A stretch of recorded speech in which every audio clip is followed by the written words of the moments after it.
Assalamualaikum warahmatullahi wabarakatuh.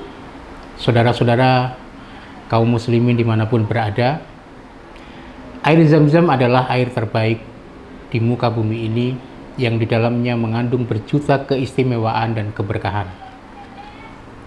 Rasulullah Shallallahu Alaihi Wasallam pernah bersabda di dalam sebuah hadis yang diriwayatkan oleh Ad-Dailami, "Ma'u Zamzama lima suribalahu, man saribahu lima rodin safahullah, auli ju'in asba'ahullah, auli hajatin qaduhallah." Kata Rasulullah Shallallahu Alaihi Wasallam, "Ma'u Zamzam lima suribalahu."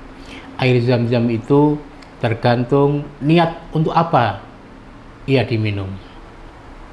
Man saribahu lima rodin, maka barang siapa yang meminumnya untuk menyembuhkan penyakit yang dideritanya, syafahullah, maka niscaya Allah akan menyembuhkan penyakitnya. Aulijuin, atau untuk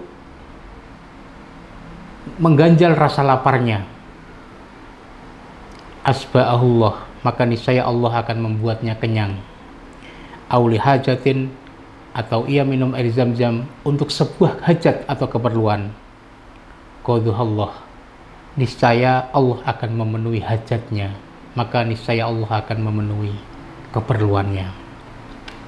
Oleh karena itu, para sahabat, orang-orang soleh zaman dahulu itu menjadikan air Zam-Zam ini sebagai sarana untuk meraih kebahagiaan, meraih kebaikan, baik kebaikan di dunia maupun kebaikan di akhirat.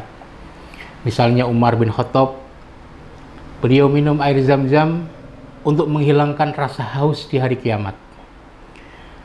Abdullah bin Abbas minum air Zam-Zam untuk memohon ilmu yang bermanfaat dan rezeki yang luas. Ada Abu Hanifah minum air Zam-Zam untuk memohon agar dijadikan seorang yang alim. Imam Syafi'i minum air Zam-Zam untuk ilmu dan agar bisa masuk surga. Imam Ahmad bin Hambal minum air Zam-Zam memohon agar sembuh dari penyakit yang dideritanya. Lalu ada Al-Khatib Al-Baghdadi minum air Zam-Zam memohon agar mampu menyelesaikan buku yang ditulisnya, untuk menyelesaikan buku yang disusunnya. Dan masih banyak lagi orang-orang soleh yang mendahulu yang menjadikan air Zam-Zam itu sebagai sarana untuk meraih kebahagiaan, meraih kebaikan baik di dunia maupun kebaikan di akhirat.